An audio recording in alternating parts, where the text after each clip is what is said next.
चुनाव से पहले भारतीय जनता पार्टी के नेता दिल्ली के अलग अलग झुग्गियों में गए, वहां पे प्रवास किया, रात को रुके, खाना खाया, बच्चों के साथ लूडो कैरम खेला, झुग्गी वालों को जहां झुग्गी वहीं मकान के कार्ड दिए।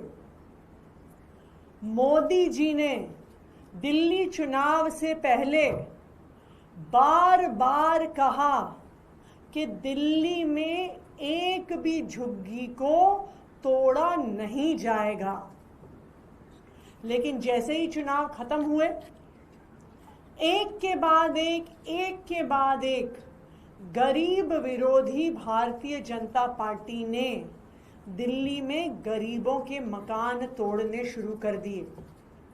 जिन झुग्गियों में जहां झुग्गी वहीं मकान का कार्ड देके आए, उन झुग्गियों को तो सबसे पहले तोड़ना शुरू कर दिया।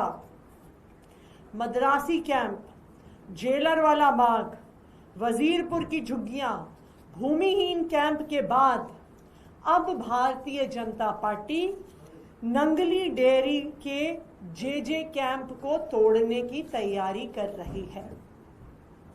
वहां पर 2 दिन पहले एमसीडी द्वारा इस 250-300 घर के झुग्गी झोपड़ी क्लस्टर पर नोटिस लगा दिया गया है।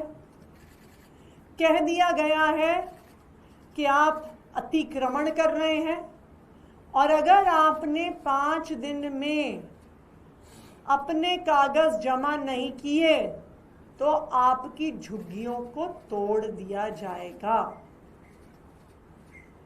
भारतीय जनता पार्टी जहां झुग्गी वहीं मकान नहीं देने वाली है। भारतीय जनता पार्टी ने तय कर लिया है कि जहां झुग्गी है उसे मैदान बना देंगे और एक एक करके सारी झुग्गियों को तोड़ा जा रहा है। नंगली डेयरी में रहने वाले लोग कोई 6 महीने पहले, 1 साल पहले, 2 साल पहले दिल्ली में नहीं आए हैं।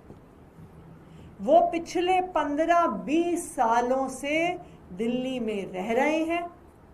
उस जे कैंप में लगातार दिल्ली सरकार के डूसिब द्वारा काम हो रहा है।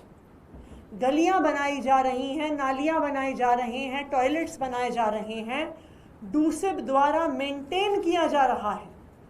सरकार की जिम्मेदारी है कि झुग्गी तोड़ने से पहले वहां के रहने वालों को कोई दूसरा घर दे, लेकिन भारतीय जनता पार्टी एक गरीब विरोधी पार्टी है। वो गरीबों से नफरत करते हैं और वो एक एक करके गरीबों को के घर तोड़ने का काम कर रहे हैं। लेकिन मैं भारतीय जनता पार्टी को ये बता दूं कि आम आदमी पार्टी दिल्ली के गरीबों के साथ खड़ी हुई है। नंगली डेयरी जे कैंप के निवासियों के साथ भी खड़ी हुई है। चाहे कोर्ट में लड़ने की ज़रूरत हो, चाहे एमसीडी में लड़ने की ज़रूरत हो, चाहे दिल्ली विधानसभा में लड़ने की ज़रूरत हो या सड़कों पर लड़ने की ज़रूरत हो, हम भारतीय जनता पार्टी को इन झुग्गियों को तोड़ने नहीं देंगे। Thank you.